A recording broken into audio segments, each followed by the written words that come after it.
I always felt a flutter of nerves whenever we visited David's family. It wasn't that they weren't welcoming, far from it. David's parents, Martha and George, were the epitome of warmth, and his brother Mike could always be counted on for a good laugh. But then there was Laura, Mike's wife, the proverbial thorn in my side. As David and I drove to his parents' house for the usual Sunday dinner, I couldn't help but voice my concerns. "David, are you sure it's okay that I come along today? I don't want to create any tension, especially with Laura around." David glanced at me, his eyes softening. "Chloe, your family. They all adore you. As for Laura, just try to ignore her snide remarks, okay?" I nodded, trying to brush aside the unease. David parked the car, and we made our way to the front door, greeted by the familiar, comforting aroma of roast beef and homemade apple pie. As we entered, Martha's face lit up. "Chloe, David, you're here. Come in, come in." George followed suit, his hearty laugh filling the room as he enveloped us in bear hugs. "How's my favorite daughter-in-law and soon-to-be lawyer?" Before I could reply, Mike bounded over, his usual playful self. "Hey, sis, ready for another round of family madness?" I laughed, the tension easing a bit. Wouldn't miss it for the world. Then, from the living room, Laura's voice cut through the air, tinged with her typical mix of indifference and sarcasm. "Oh, look, the happy couple finally graces us with their presence." I forced a smile, meeting her gaze. "Hi, Laura, good to see you too." Dinner was served, and the conversation flowed easily at first, everyone catching up on the week's events. Laura, however, seemed to be in a particularly prickly mood. "So, Chloe, still trying to play house with David? I mean, with your career and all, isn't that a bit too traditional for you?" she asked, a smirk playing on her lips. David squeezed my hand under the table, a silent gesture of support. I took a deep breath. "Well, Laura, we all make choices that suit us best. I believe in balancing career and family." Laura snorted. "Balancing, right.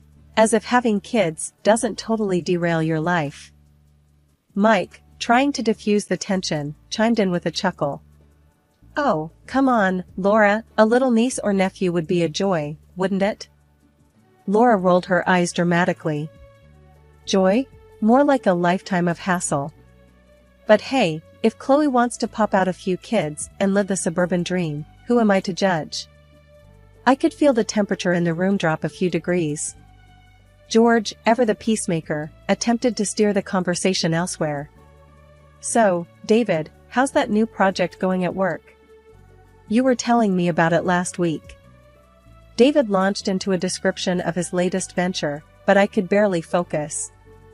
Laura's comments had struck a nerve, and I spent the rest of the meal in a daze. It was a cool autumn evening, and the family had gathered at Martha and George's for dinner. This time, the air was filled with an extra buzz of excitement. David and I had a special announcement to make, and I was both nervous and thrilled. As we sat around the dinner table laden with Martha's famous pot roast and mashed potatoes, I exchanged a glance with David. He gave me an encouraging nod. It was now or never. Everyone, we have some news," I began, my voice slightly trembling. All eyes turned to us. Martha leaned forward, her expression expectant. "What is it, dear?" David took my hand, beaming. "We're expecting a baby." There was a moment of stunned silence, then the room erupted in cheers and congratulations. Martha and George were beaming. "Oh, my goodness! That's wonderful news!" Martha exclaimed, getting up to hug us. George clapped David on the back. "Congratulations, son. I'm so proud of you both." Mike hooped, his grin wide. "I'm going to be an uncle. That's awesome." Amidst the joy and excitement, Laura sat back, a smirk playing on her lips. "A baby, huh? Well, that's going to be a handful. Good luck with that." Her tone was laced with condescension, but I tried not to let it bother me. I was too happy. Martha frowned at Laura's comment. Laura, dear, it's a joyous occasion. Laura shrugged, nonchalantly picking at her food. Sure, joyous. Until the sleepless nights and diaper changes kick in. Mike, sensing the tension, tried to lighten the mood. Oh, Laura, don't be such a pessimist. It's going to be great, right, Chloe? I smiled, determined to keep the atmosphere positive. Absolutely, Mike. We're really excited.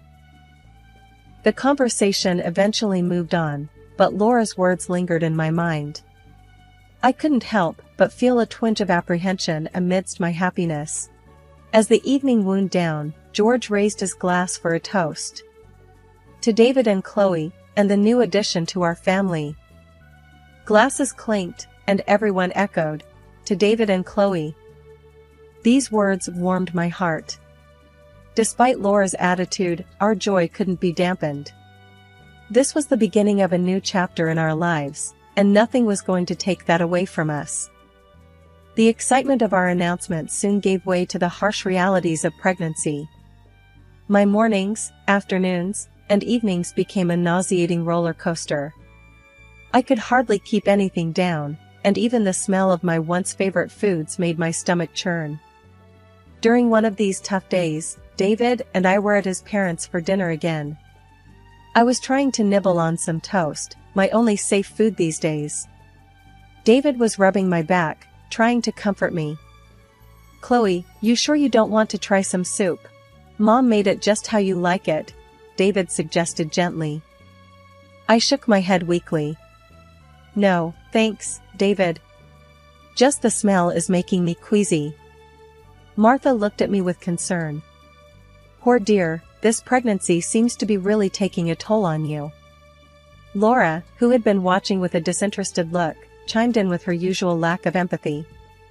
Well, what did you expect, Chloe?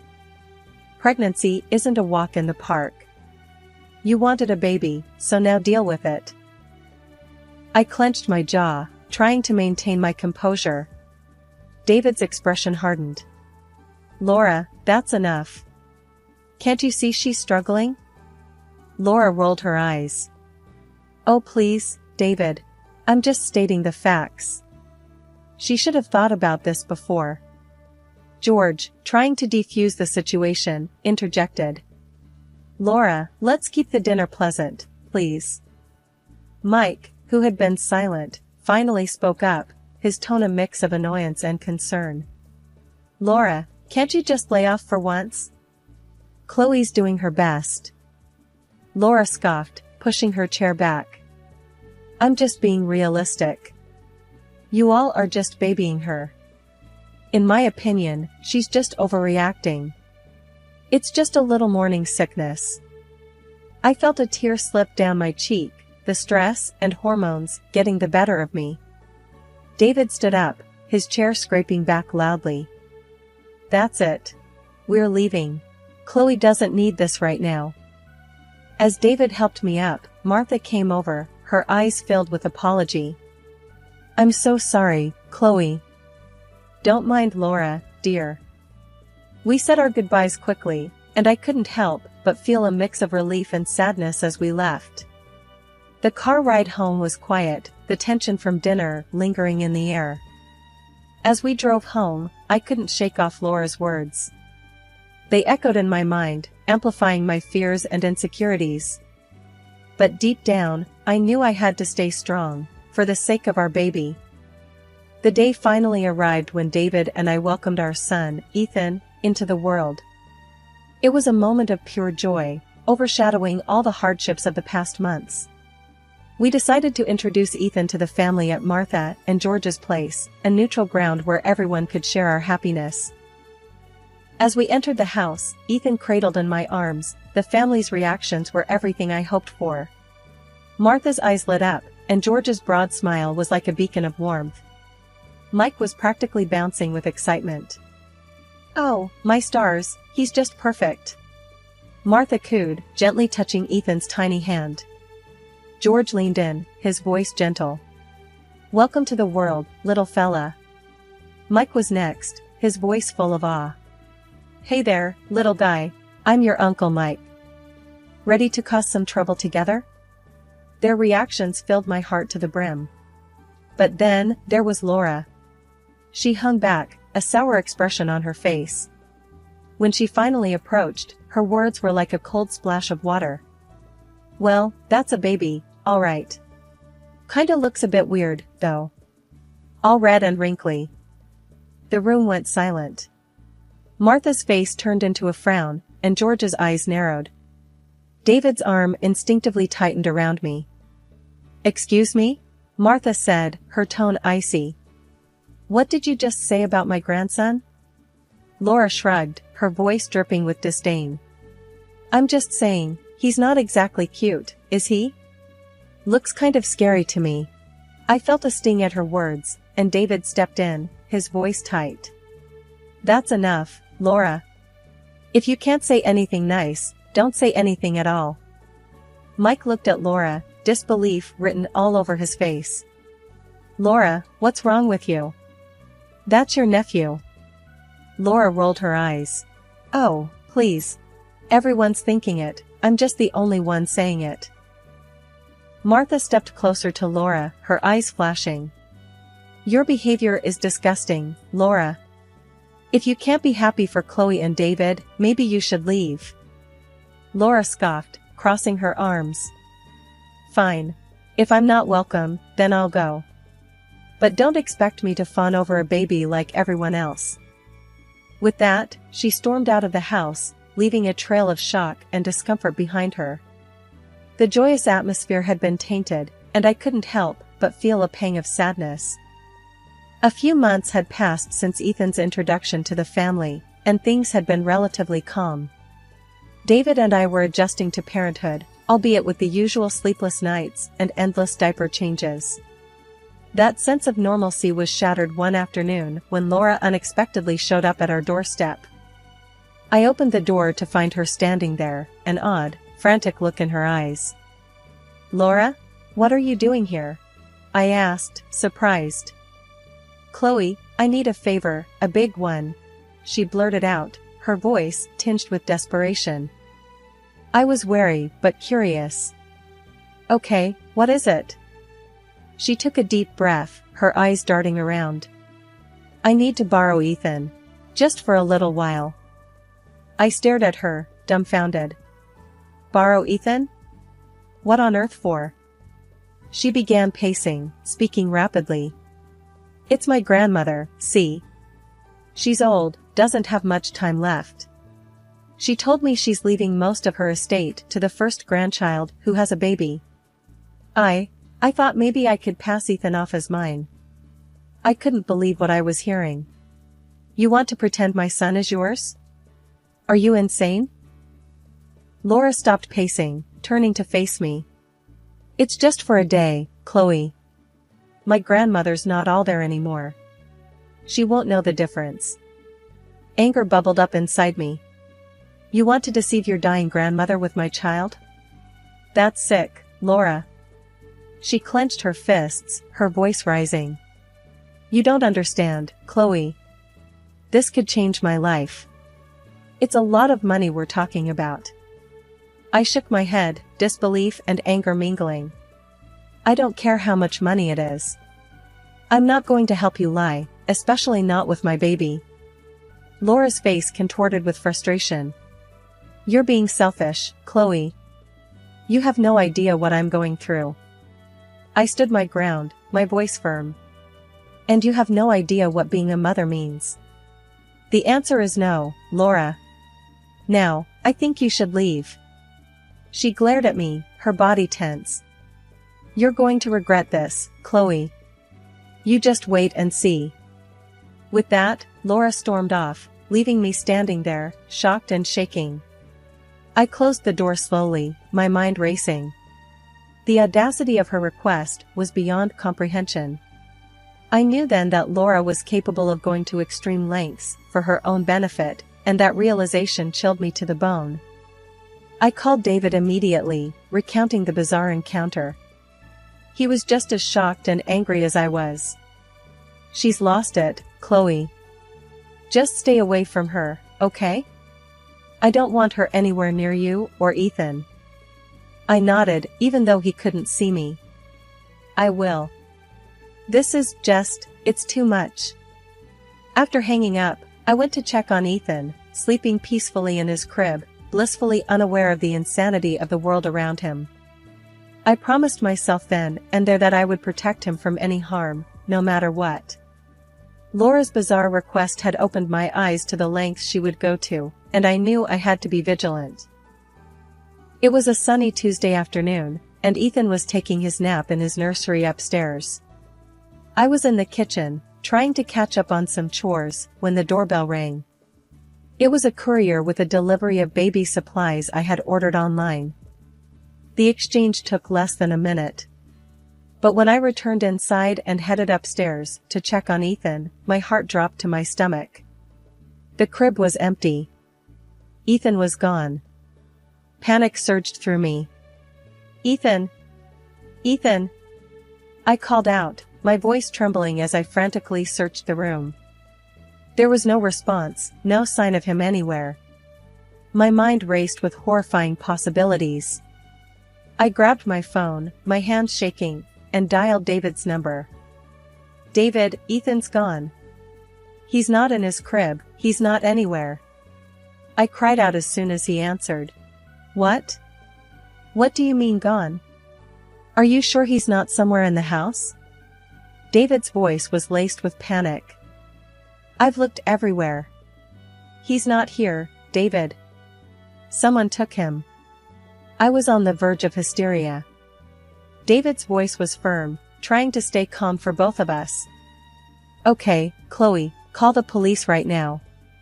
I'm leaving the office, I'll be there as soon as I can." I hung up and dialed 911, my voice breaking as I explained the situation to the operator. Within minutes, police cars arrived, their sirens piercing the quiet neighborhood. As the officers began their investigation, David rushed in, his face pale with fear. "Chloe, tell me everything. What happened?" I recounted the events, from the courier's visit to the chilling discovery of Ethan's empty crib. As I spoke, a horrible thought struck me. Laura, she threatened me, after I refused to let her take Ethan.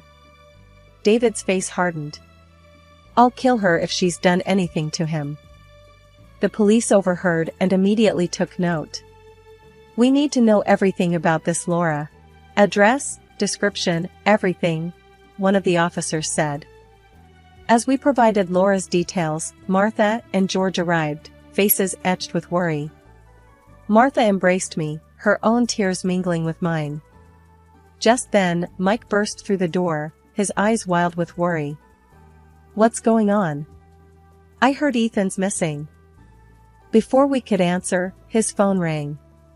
He glanced at the caller ID and his face went white. "It's Laura." He answered, his voice shaking. "Laura, where are you? Do you know anything about Ethan?" The room fell silent, everyone's eyes on Mike. He listened for a moment, his expression turning from worry to shock and then to anger. "You did what? Laura, how could you?" He hung up, his body trembling with rage. "She took him. She's at her grandmother's, trying to pass Ethan off as her own."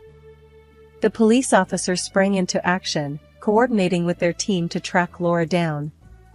David held me close, his body rigid with anger and fear. David, Mike, and I were in a state of high alert as we drove to Laura's grandmother's house. The tension in the car was palpable, each of us lost in our own turmoil of anger and worry. As we approached the house, my heart pounded against my chest, a mix of fear and desperate hope. Mike was on his phone, coordinating with the police. "They're on their way. We just need to keep her there until they arrive." We pulled up to the house, and without a second thought, we rushed inside. The scene that greeted us was surreal. Laura was there, holding Ethan in her arms, cooing at him as if he were her own. Her grandmother, a frail, confused-looking woman, was watching them with a faint smile. The moment Laura saw us, her face went white. "What are you doing here?" she stammered, clutching Ethan closer. "Give me my son, Laura," I shouted, my voice filled with a mixture of rage and relief at seeing Ethan. David was right beside me, his eyes fixed on Ethan. "You're done, Laura. The police are on their way." Laura's grandmother looked around, confusion written all over her face. "What's going on? Laura, who are these people?" Before Laura could respond, Mike stepped forward, his voice filled with disgust. "These are Ethan's real parents, Grandma." Laura took him, pretending he was hers. The old woman's eyes widened in shock. "What? Laura, is this true?" Laura's facade finally crumbled. Tears started streaming down her face. "I just wanted the inheritance, Grandma. I didn't think it would go this far." Her grandmother shook her head, disappointment etched on her face. "Laura, how could you? This is unforgivable." By now, Ethan had started to fuss, sensing the tension. I reached out, and Laura, defeated, handed him over to me. Holding Ethan close, feeling his warmth and hearing his familiar sounds, was the most comforting feeling in the world after the terror of the last few hours. "You're sick, Laura," David said, his voice cold. "You need help." Laura was sobbing now, her body shaking. "I'm sorry, I'm so sorry. I didn't mean to hurt anyone." Just then, the police arrived, their presence filling the room. They immediately went to Laura, reading her rights as they handcuffed her. As we left Laura's grandmother's house, the police leading Laura away, a wave of relief washed over me. Ethan was safe in my arms, unharmed by the ordeal. In the weeks that followed, our lives were a whirlwind of police statements and court dates. The reality of what Laura had done was sinking in, not just for us, but for the entire family. David and I were sitting in the living room one evening after putting Ethan to bed, the silence between us filled with unspoken thoughts. David finally broke the silence. "Chloe, I can't believe she's actually going to jail for this." I nodded, still processing everything. "I know. It's just, I feel so betrayed, David. She was family." David reached for my hand, giving it a reassuring squeeze.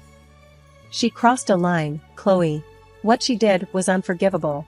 But we need to focus on moving forward, for Ethan's sake." The trial had been swift. Laura's actions were indefensible, and she was sentenced to several years in prison for kidnapping. Mike had filed for divorce, a decision that had shaken him deeply. A few days later, we were at Martha and George's house. The family had gathered, a sense of somber unity in the air. Martha was the first to speak as we all sat in the living room. "I just can't believe she would do something like this. To her own family," she said, her voice heavy with sadness. George nodded, his brow furrowed. "It's a hard pill to swallow. But we have to think about the kids now, about Ethan." Mike sat quietly, his eyes distant. I feel like I didn't know her at all. How could I have been so blind?" David put a hand on his brother's shoulder. "You couldn't have known, Mike. None of us could." The conversation turned to how we could all support each other. It was clear that the family bond had been tested, but not broken. In the months that followed, life slowly returned to a new kind of normal. Ethan was growing fast, his smiles and laughter a constant reminder of the joy he brought into our lives. The ordeal with Laura had left its mark, but it had also made us stronger, more appreciative of the love and support we had for each other. One evening, as I watched Ethan play, I realized that this experience had taught me about the resilience of family, the strength of love, and the power of moving forward, no matter how difficult the past might have been. We had faced our darkest hour, but we had emerged stronger, united by our love for each other and for our son. The future was uncertain, but I knew that as long as we were together, we could face anything.